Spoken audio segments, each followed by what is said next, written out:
Hi, I'm Josh Rob? from Balanced Body Rehab.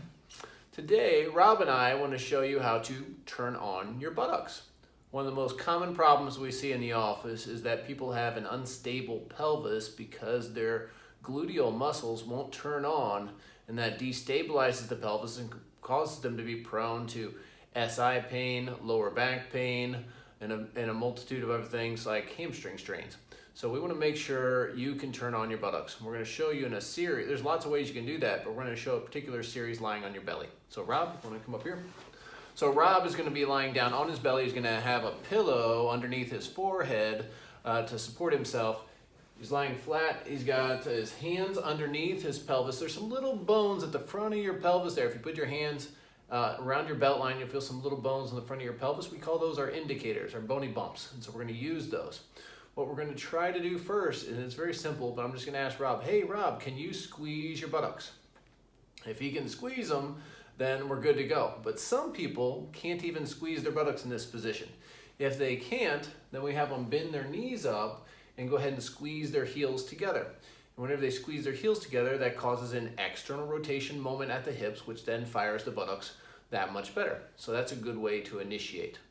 Okay, if he still can't squeeze his buttocks, one of the things we try to do then is sometimes use a pillow up underneath the hips. So take a pillow, fold it up, go Rob, lift up there, and put that up underneath the hips. And you still put your hands underneath the bony bumps, like that. That puts the hips in a little more of a flexed position, takes some tension sometimes off the hip flexor, which then allows the glutes to turn on that much better too.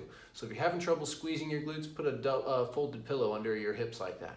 Okay, so we're going to keep the pillow there for now, and I'm going to ask Rob then to keep his feet down on the mat, and you're going to be laying on the floor at home, but you keep your feet down on the floor, and then just try to squeeze one buttock. So, Rob, I'm going to ask you to squeeze your right buttock and raise just the knee up while keeping the foot down.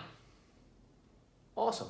So what we're looking for is we don't want that bony bump to come into Rob's fingers. Rob, go ahead and let it destabilize and show him what it looks like. So raise up, and see how it rolled down like that? Relax. Do it one more time in a bad way. It rolled down, and that bony bump goes into his fingers. We don't want that to happen. You should be able to raise your leg up while the pelvis stays stable. You first squeeze the glute, then raise the knee up, okay, and keep that stable. If you can do that, which is awesome, if you can do that, then we're going to ask you to take it one step further. So you squeeze the butt, raise the knee. Now try to raise the foot up just a half inch off the mat like that. And again, we're looking for that pelvis not to move, that bony bump not to come into your fingers. Okay, that's the progression of all these. A final progression is, do it again here, Rob. Raise it up, raise the leg, and now sweep it out to the side a little bit and bring it back. Okay, that further activates it there. And that's difficult to do as well. I want you at home to figure out which progression can you do. Maybe it's just starting out with squeezing the buttocks. Maybe you can do the one where you're squeezing your heels together and knees up. That's level 2. Level 3 is being able to do the knee raise. Level 4 is being able to do the whole leg raise. Level 5 is the whole leg raise plus coming out to the side.